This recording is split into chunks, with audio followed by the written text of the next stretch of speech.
September 2022. A new Prime Minister steps into Downing Street. She has a plan to make Britain richer. Within days, that plan triggers one of the most dramatic financial collapses in modern British history. Pension funds, billions of pounds, hours from collapse. Most people never knew it was happening. But here's what nobody told you. 3 years later, Britain's borrowing costs are higher than they were during that crisis.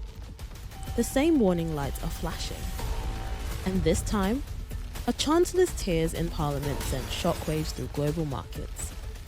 This is the story of Britain's financial time bomb, and why it hasn't stopped ticking. On the 6th of September 2022, Liz Truss became United Kingdom's 56th Prime Minister. She inherited an economy already under enormous strain. Inflation had surged above 9%, energy prices were spiking in the wake of Russia's invasion of Ukraine. Families across Britain were struggling with the worst cost of living crisis in decades. Britain needed a plan, and Liz Truss believed she had one. Alongside her Chancellor, Kwasi Kwarteng, she proposed something radical. Cut taxes, aggressively, immediately. The theory called supply-side economics held that lower taxes would free up more money for businesses to invest, consumers to spend, and the economy to grow its way out of trouble. It was a bold bet, and on the 23rd of September 2022, they placed it. Kwarteng stood at the dispatch box and delivered what became known as the Mini-Budget. £45 billion in unfunded tax cuts, the largest single tax reduction package Britain had seen since 1972. But there was a problem, a serious one. No independent economic forecast from the Office for Budget Responsibility accompanied the announcement. No detailed plan for how the borrowing would be controlled. No reassurance for investors who would ultimately have to fund it. Markets hate uncertainty more than almost anything else. And this was uncertainty on a historic scale. Within hours, investors started selling. To understand what actually happened next, you need to understand how governments borrow money. They sell bonds. In Britain, these are called gifts, certificates of debt that promise investors their money back, plus interest at a future date. It's a system that has operated quietly in the background for centuries. Most people never think about it. But in September 2022, that system suddenly became the most watched market in the world. Investors looked at the mini-budget and saw a government planning to borrow enormous sums, with no credible plan to pay it back. More borrowing meant more risk. More risk meant they wanted higher returns to justify holding British debt. So, they started selling. Bond prices collapsed. And when bond prices fall, yields rise sharply. That is, the effective interest rate the government pays. The yield on a 30-year UK government bond surged by 140 basis points in just 3 days. One of the most violent moves in markets' modern history. The pound fell to a record low against the dollar, briefly touching $1.03. But the biggest danger wasn't in the headlines. It was hiding somewhere most people had never heard of, deep inside Britain's pension system. Britain's pension funds manage trillions of pounds on behalf of millions of ordinary people. Their job was simple: protect retirement savings and generate stable returns over decades. Nobody expected them to become ground zero for a financial crisis. But hidden inside many of these funds was a strategy called liability-driven investment, LDI. The idea made sense on paper. Pension funds know roughly how much they'll need to pay retirees decades into the future. LDI strategies were designed to match those future liabilities using government bonds, considered the safest assets in finance. The problem was leverage. Many pension funds had borrowed heavily to amplify their positions. They used complex financial derivatives to squeeze more return out of their bond holdings. As long as yields remained stable, the system worked. Nobody questioned it. By 2021, LDI strategies managed a staggering £1.6 trillion in assets across British pension funds. Then gilt yields started moving fast. When yields spike sharply, leveraged LDI positions trigger what are called margin calls. Demands for immediate additional collateral. Not next week, now. Pension funds suddenly needed enormous amounts of cash, fast. And the only way to raise it quickly was to sell assets. Which meant selling gilts, the same gilts already collapsing in value. Which pushed yields even higher, which triggered more margin calls, which forced more selling, a vicious, self-reinforcing spiral, accelerating by the hour. The Bank of England later confirmed that a number of pension funds were just hours from collapse, not days, hours. And the crisis was invisible to the public. Trains still ran, shops still opened, nobody knew. By the final week of September 2022, senior figures across the financial industry were sounding emergency alarms. Investment managers described conditions as unprecedented. Pension funds warned they were running out of collateral. Market liquidity was evaporating. If the spiral wasn't stopped, the consequences could spread far beyond pension funds, into the broader financial system, and ultimately into the daily lives of millions of ordinary Britons whose retirement savings were caught in the middle. On the 28th of September 2022, the Bank of England stepped in. It announced it would temporarily purchase long-dated UK government bonds up to £65 billion if necessary. The goal was simple: break the spiral, restore confidence, prevent a disorderly collapse. It worked. Yields fell, markets stabilized, the panic eased. But the political damage was irreversible. Chancellor Kwarteng was fired weeks later. Most of the tax cuts were reversed.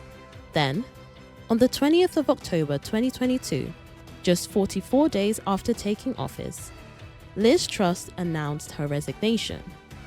The shortest premiership in British history. A government undone not by an election, not by a scandal, but by the bond market.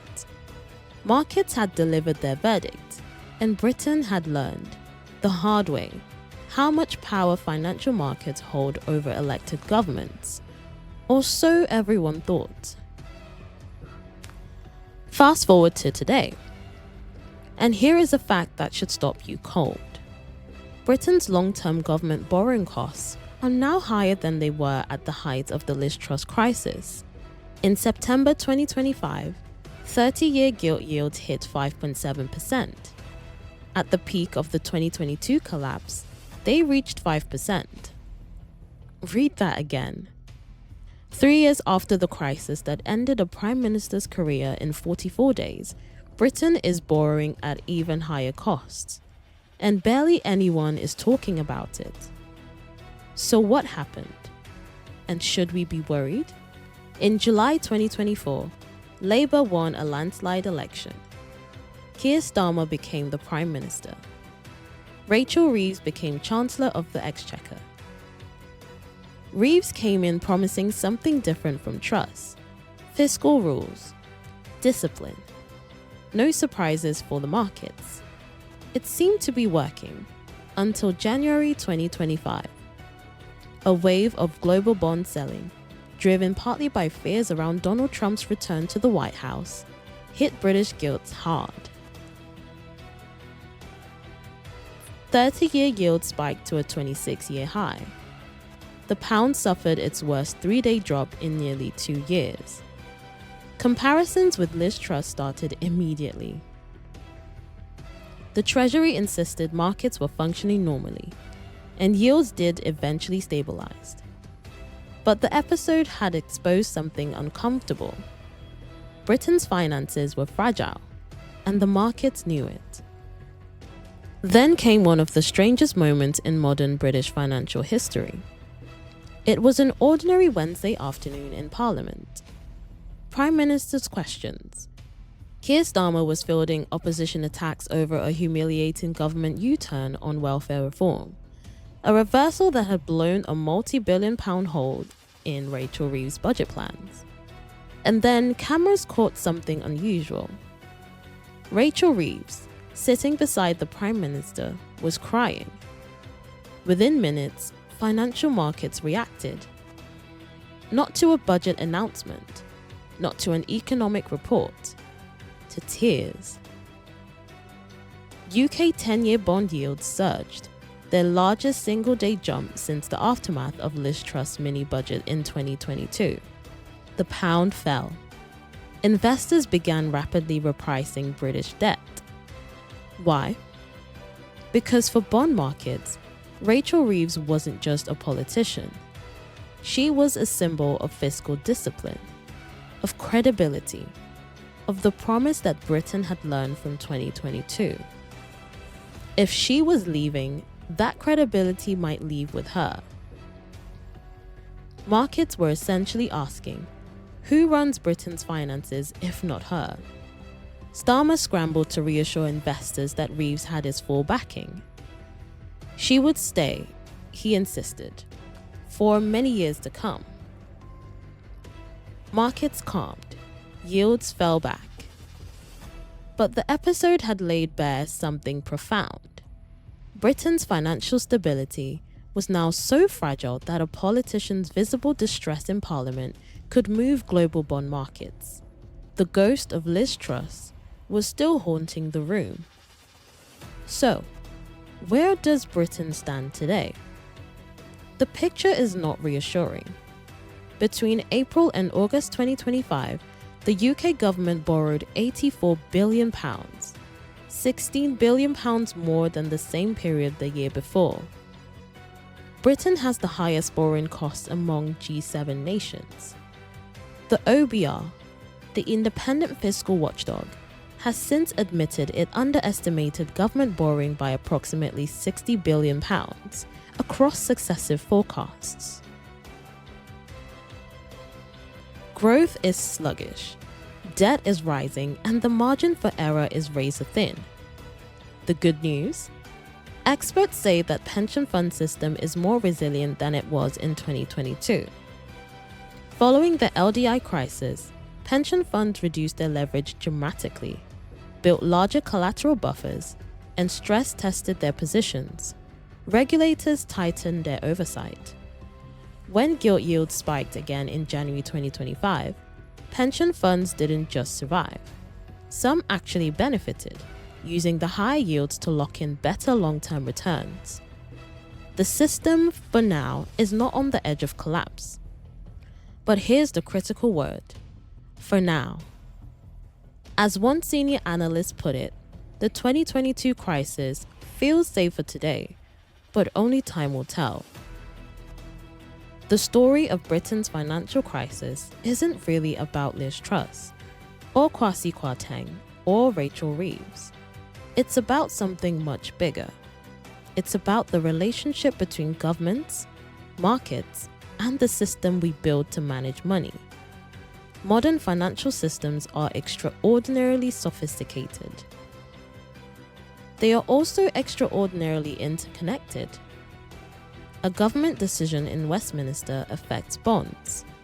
Bonds affect pension funds. Pension funds affect markets. Markets affect mortgage rates, business confidence, the cost of everyday life.